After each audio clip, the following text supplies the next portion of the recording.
time frame, for example, in this case, for how long it's going to be before we can get new vessels in place. So we've got to be sure that the technology that's needed to properly operate in that environment is in place. And that's this decision and this request of the board's for the board's action is based upon that. And I would hope that doing this return on investment, we'll get the use of the boat and get the investment back before it breaks down, huh? Yeah. Yes. Yes. Yes, ma'am. And just for the record, the vessel is safe, correct? Yes, ma'am. Yes. Okay, I'm good.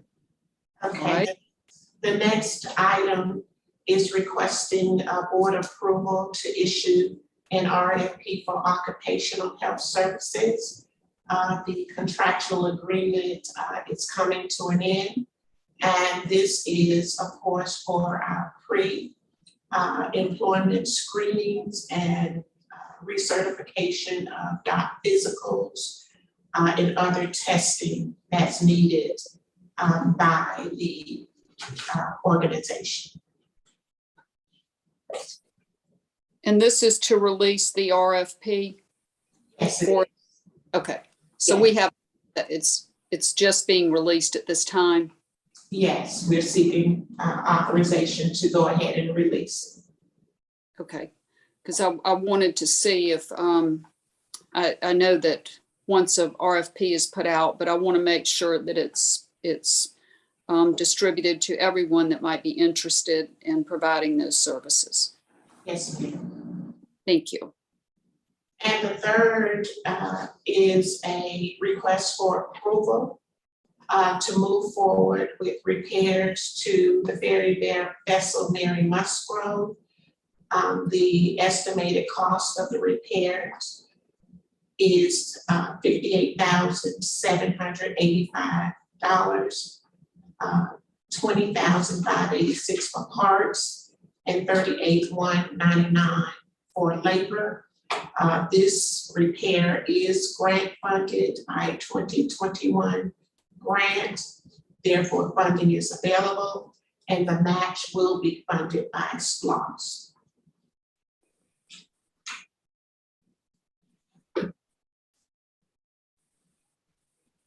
Any comments or questions on any of those proposed board agenda consent items?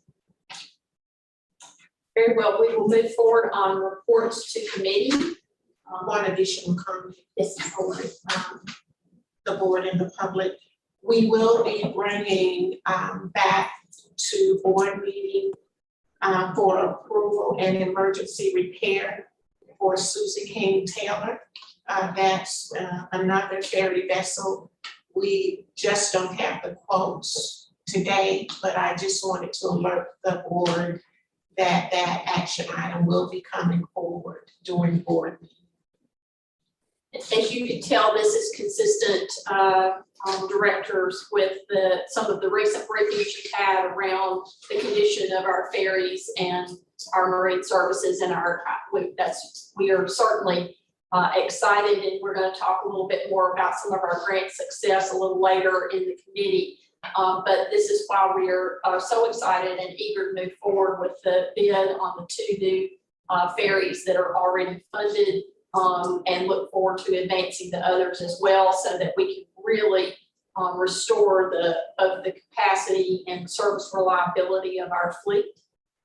Knowing how important the ferry services are to Savannah, important to our residents, important as a means of the work trip that people make, especially to those service positions across the way at Hutchinson Island, important to our businesses and important to those visitors that come to Savannah and appreciate that particular uniqueness of our ferries and so forth. So just really important, and we're excited to bring all of the new infrastructure in place, but it's really important that we keep what we have running for the next couple of years, even as that production and delivery, we are awaiting that. So thank you very much.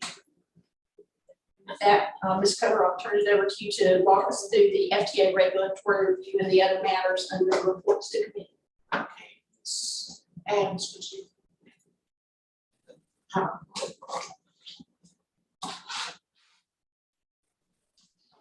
going to be walking through the financial update for August of 22. And this presentation will also include updates on the regulatory review, the financial audit, and human resources stats for the month of August.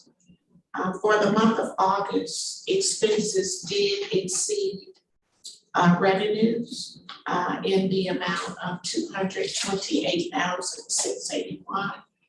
And this is primarily because of the amount of transit tax that we received during the month of August. It was down to a little over $85,000 year to date. However, revenues are exceeding budget by $425,752. The revenues by category, as you can see, the special district transit tax is highlighted.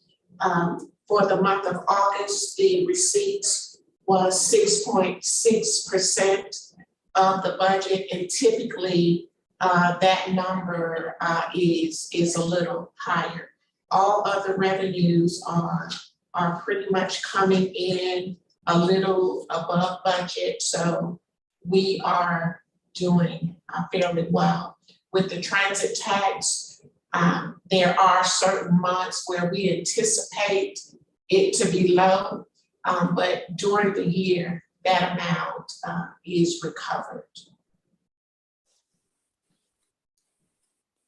Expenses by category. Here again, this is usual, wherein the largest expenditure category are salaries and wages and employee benefits.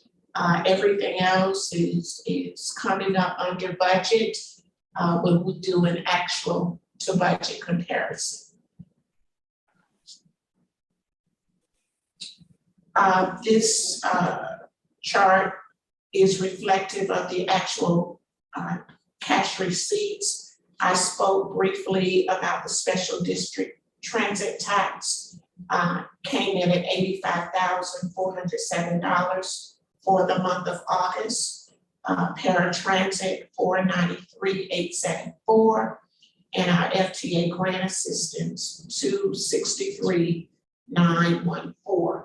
At the end of August, our cash balance in the operating account was $7,369,173.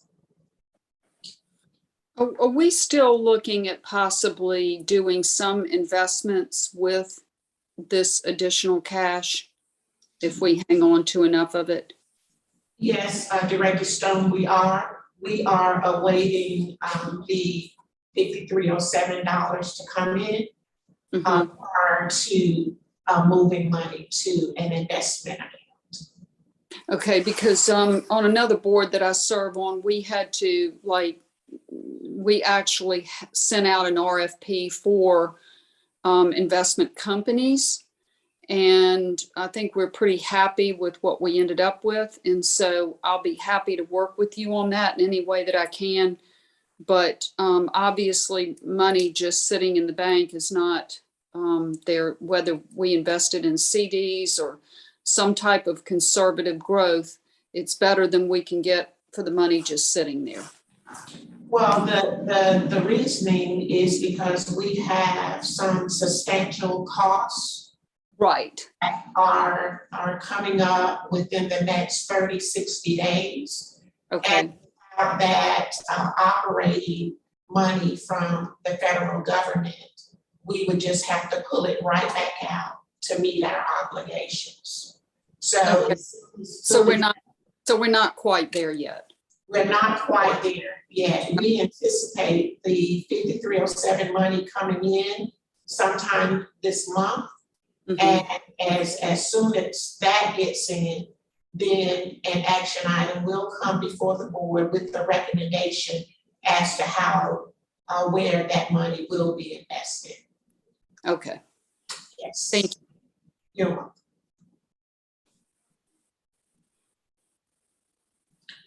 This slide is really just an overview of our revenues and expenditures. The passenger fares were up 11%.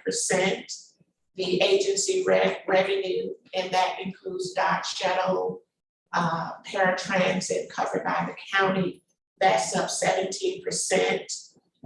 The transit tax collections are down in comparison to budget, 92%.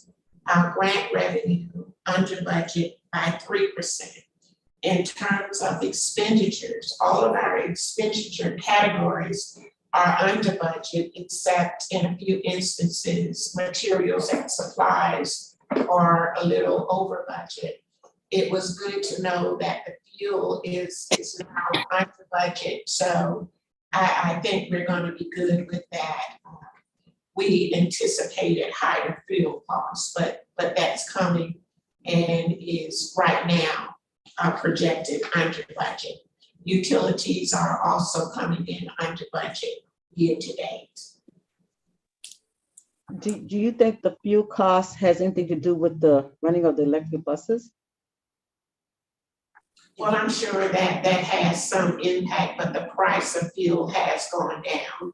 Yeah, that's true too. Last month, that's the major feature. And Director Robinson, we also want to be reminded, as a matter of fact, we had a media inquiry about this today. The electric buses are presently not running, and it'll be a few weeks before they are. You may recall that there was a nationwide safety-related recall related to a particular component of these electric buses. Again, we were impacted similarly across the country, other transit properties the same. And so everyone has pulled those vehicles off the road temporarily, just in an abundance of caution. We've had them off the road for the last several weeks, and it'll be another couple of weeks. They've been awaiting parts. But those, as a matter of fact, we just had a conversation with Cummings today.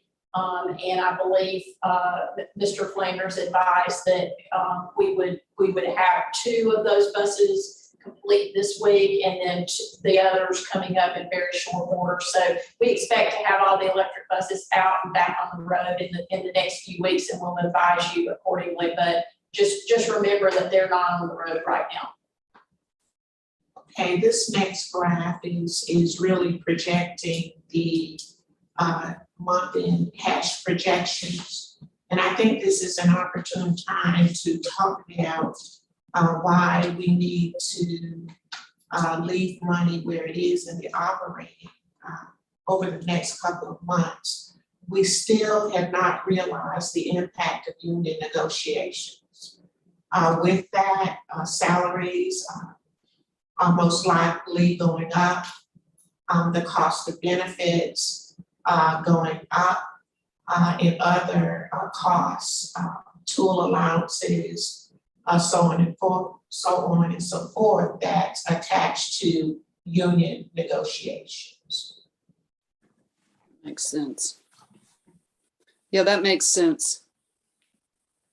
Okay, very happy this year, fiscal year, with our use of our Munis system. We have moved forward with incorporating and managing the annual budget within the system.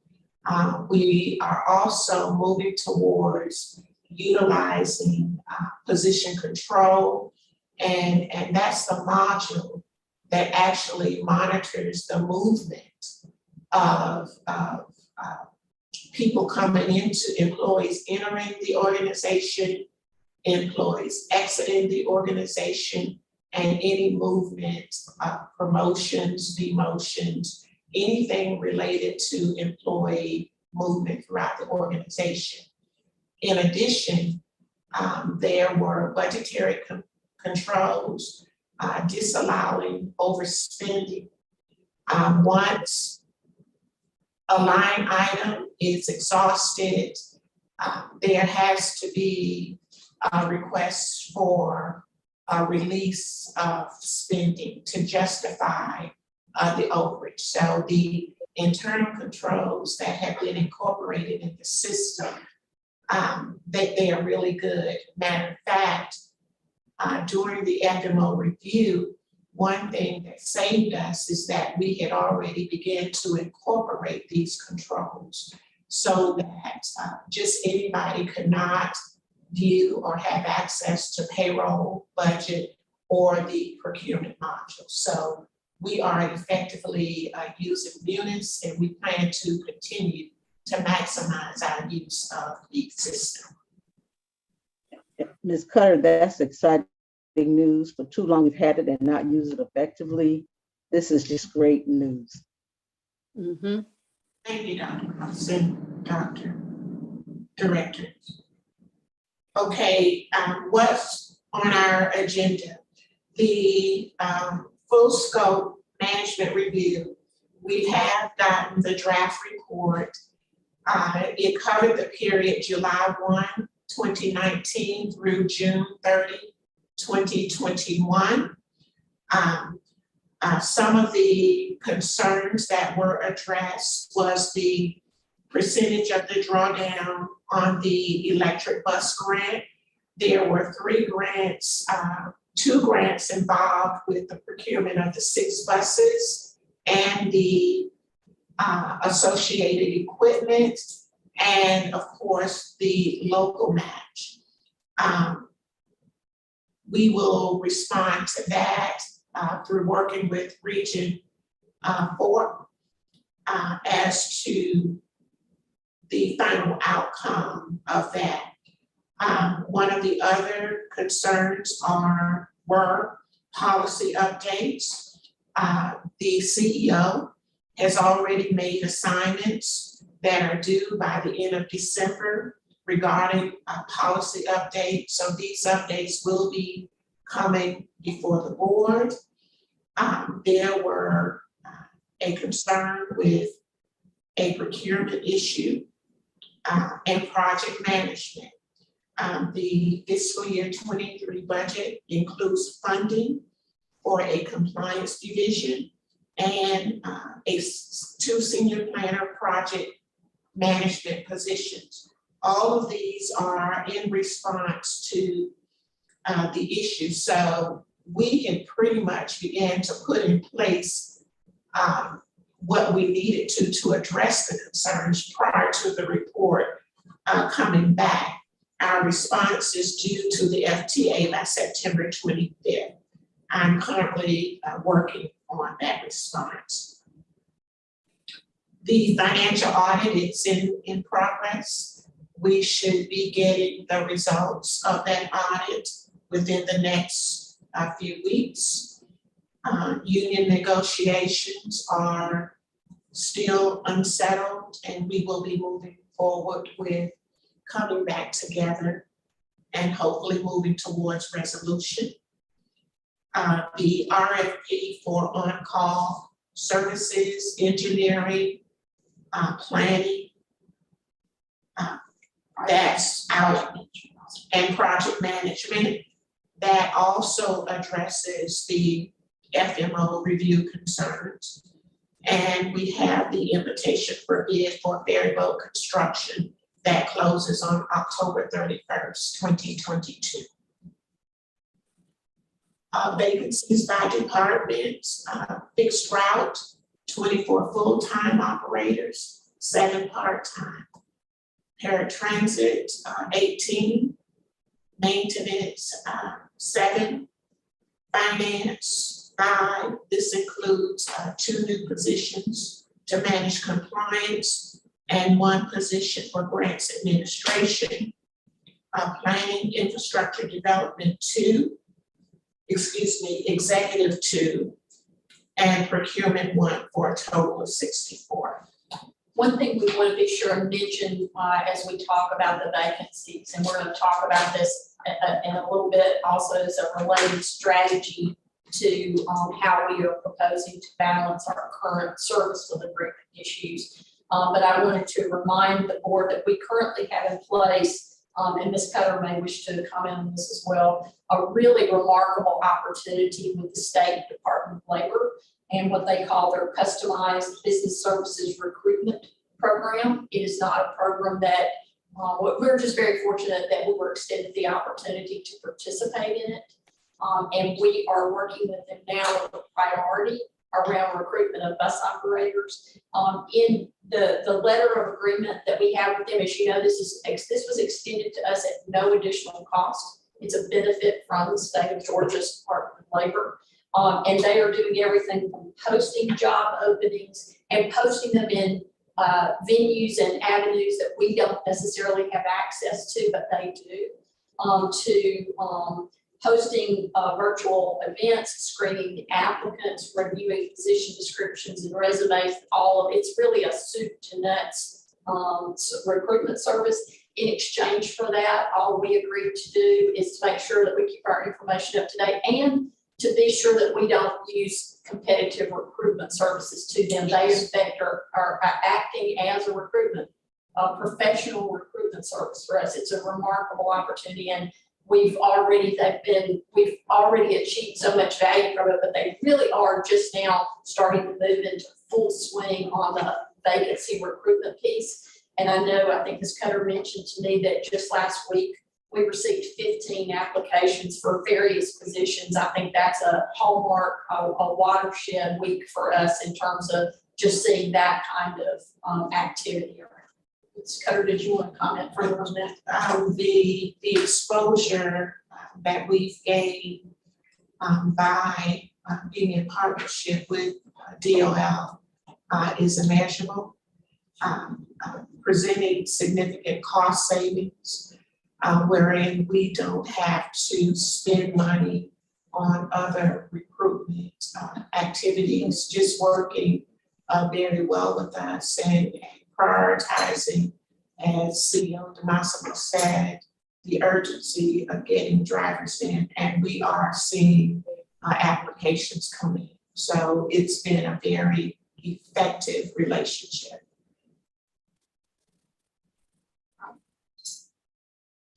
That concludes my report. Under old and new business, Mr. Dennis and I wanted to take a moment to offer you some insights into, this is really just an informational report to you on a matter related to fall service changes, potential fall service changes.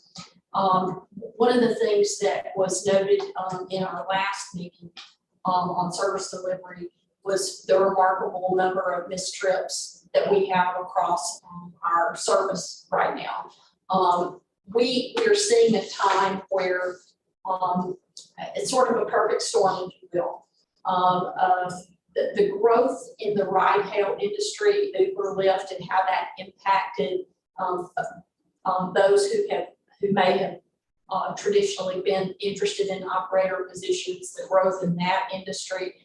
Just preceding COVID, then the impact of COVID and how that impacted transit systems across the country. And even now, as we're emerging out of that, the remaining impact that in terms of how the workforce of America has changed. And the fact of when we see candidates come in the door now, their first conversations are often about flexibility. In service and schedule and those kinds of things. And like many transit systems across the country, we're working through this with the due diligence that is absolutely necessary. We're also working with partners like we just described to you. We've reached out and brought in some really incredible tools like this business recruitment offering from the Georgia Department of Labor. We are working with APTA on a national analysis right now of the workforce. The labor shortage that's being experienced uniquely by transit properties and with operators, but also just sort of what is all of that business end behind that, and how are we all collectively across the country going to move forward as effective transit systems to provide service. So I say all that because one of the major contributors to the service dilemmas that we have right now is our operator shortage. in response to that, we know what is really important, and Mr. Dennis is going to talk about this a little bit more, is we have got to provide reliable service to the residents out there who are counting on us to do so. And by continuing to proceed without matching our service proposal or our service level to the available operators to provide it, we're going to continue to see this real mismatch between those things and a less than reliable service.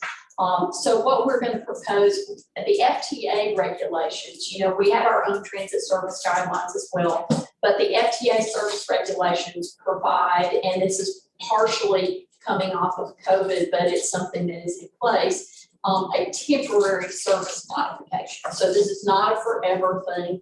And we're proposing that this would probably be something around a 6-month time frame. The regular processes that normally are triggered with a service change because it's a temporary service change are not. So things like Title VI, equity, mandatory public meetings, all that sort of those are not automatically triggered with specific advance notice requirements. However, we're going to be doing 2 things as part of what we're going to bring to you at the board meeting this month. We're still in the analysis period right now, but we are going to deploy a rigorous, ongoing outreach series of activities with our communications team over the life of the entire temporary service modification, however many months it exists. And then we are also going to continue to provide ongoing updates to you. And we are going to continue. We've already done outreach to FTA with regard to what we're thinking about doing and why. And we've agreed that we will engage in a very extensive documentation process. What are the business decisions we're making, the operations decisions we're making, why are we making them, how are we managing them, and we'll document that throughout the life of this. Again, keeping you informed and keeping the public informed throughout. There is no doubt that any time that there are service modifications, temporary, albeit temporary, will generate conversation, and some folks are not going to be completely happy about that. But the reliability of the service we will be providing for this period of time, while we're allowing the recruitment effort to catch us up and to move us beyond the current labor shortage measures that we have, and allows us to take advantage of the comprehensive operational analysis and master transit planning efforts, so that we are leveraging and building these temporary system adjustments, give us a lens, if you will, to look at how we're moving forward with those mid and longer term efforts, so that we can make sure that we're providing the best possible service in our community, and a service that our residents know that they can count on when they need to get to places. With the idea being that as we move forward with the adjustments we need to make, as we move forward with the recruitment efforts, we will be restoring ourselves back out of this temporary condition, and restoring ourselves back to the levels that have been customary, and expanding even beyond that. So with that, I'm going to turn it over to Mr. Dumas. Before I do, though, I'm going to take a moment of personal privilege, and I want to say thank you to Mr. Dumas. This will be his last meeting as interim COO, because Dr. Tomasi will be joining us September 29th. He'll have a new CEO in place in October for those board meetings. So this is your last round with us, and I know he is. He's excited about having a new COO come on board, but we're excited that Mr. Dennis is still part of the team that's managing our fixed route operations that are so critically important in the community, getting people to the places they need want to go. And this particular temporary service modification will be a part of that. So, Mr. Dennis. Thank you, Mr. Massimo. And as just to add to what was said as far as the service reduction, possible, what we're looking at over the next several weeks, will be evaluating through data. Most of this will be data driven on the numbers, on routes that are performing well, routes that are not performing as well, to make those necessary adjustments to give you the best solution to accommodate the customers, our passengers who rely on our service. So as you know, that we have an operator shortage. And so the idea will be our service will be based on the number of available operators that we have. And as we continue to add and hire new operators, then we begin to go back towards the service that we can add as we add new employees. So the greatest impact on that you would notice is that during the weekdays, we will try to make some modification, but the bulk of our service will be Monday through Friday. You can expect that on Saturday and Sunday, we will provide service 7 days a week is what we anticipate, but there will be a great adjustment on our Saturday service. Right now, our current Saturday service, it's about 80% of our weekday service. And we know in some currently now that some of that service is over out of service. So we will be doing a reduction there. And we'll also look at Sunday service and see if there's any redundancy or if there's service out there that's just not meeting and put it where it needs to go. So those things are going to, we're actively working on that now. We will be presenting that, as said earlier, to the board for the meeting that the board meeting this month, later this month. And again, we hope that we will present something that the board will like, the customers will appreciate, because it will be the best possible solution that we can give. At that September board meeting, you will see our consultant team that is actively working with us on this brought deep expertise to the analysis of our missed trips and the performance objectives that we're trying to achieve. They are going to be coming and presenting as well alongside our staff at that September board meeting. In addition, I want to reiterate two things though. Even as we move into this temporary service reduction, we're going to continue to keep you informed. We're going to continue to coordinate with FTA. We're going to continue to keep the public routinely informed on an ongoing basis and addressing the matters and comments that they are likely to have over the some months term of this. And we are going to always keep equity at the center of this. So remember, I mentioned early in the presentation that we'll be documenting everything we're doing all along the way, even though Title VI and equity in public meetings are not requirements of what we're doing. We are going to, as we implement this, because we need to implement quickly and get that missed trip recovery, because remember, those performance levels of the way we provide our service affects our federal funding. That's why it's really important that we go ahead and get right on top of it. So we're going to go ahead and move with the tool that FTA provides us of a temporary service modification, but we're going to make sure that we're consistently, just like we're going to be consistently communicating, we're going to consistently be analyzing and documenting that analysis over the course of it for equity considerations that could come up, and make sure that we're addressing that as effectively as possible. And to add, I may have omitted the timeline that we're looking at is around the 1st of November to have this service reduction change, a modification take place around the 1st of November.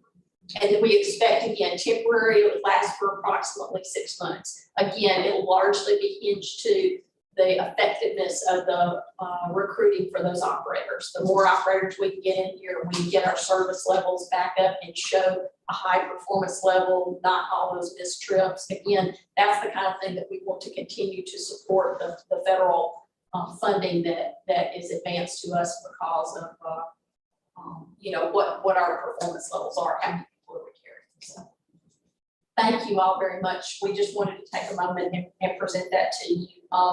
Under other proposed business, under other committees in the Service Delivery Operational Committee, there will be a conversation around current COVID-19 emergency measures, and hours of service policy change for fixed and paratransit operators. That is the number of hours that they can actually drive per day or be on the job or in service per day, as a safety matter.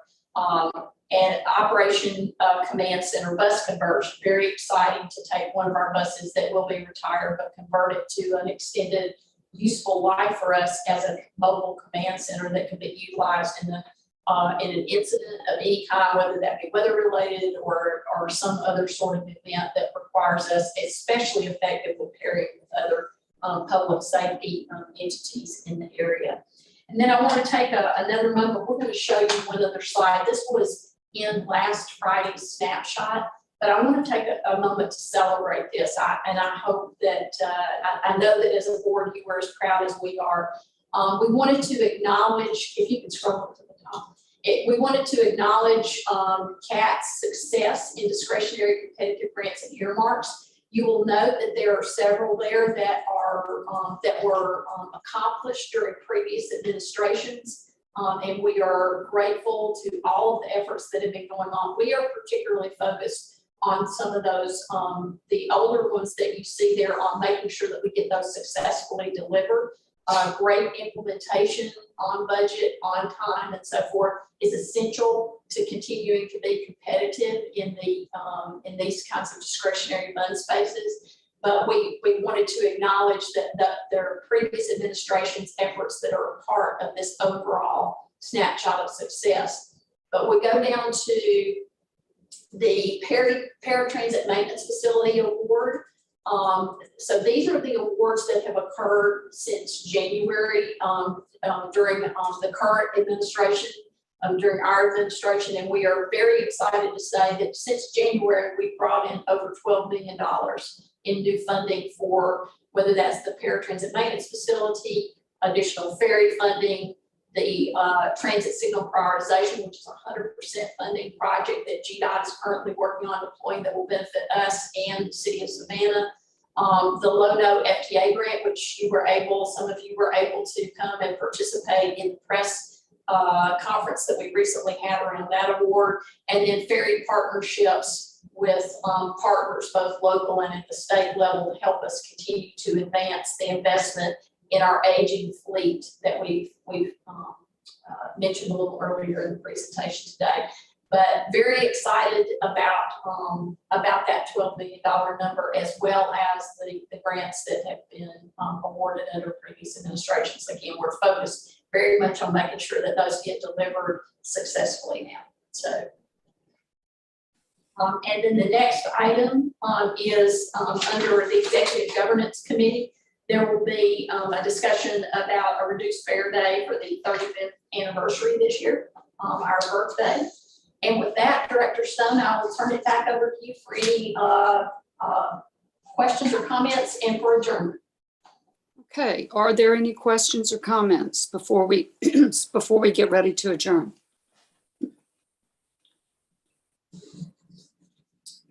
Well, hearing none, thank you all for a great staff presentation. And for those of you that joined us, thank you for joining us today, and we'll look forward to you joining us in future meetings. Thank you very much. Thank you.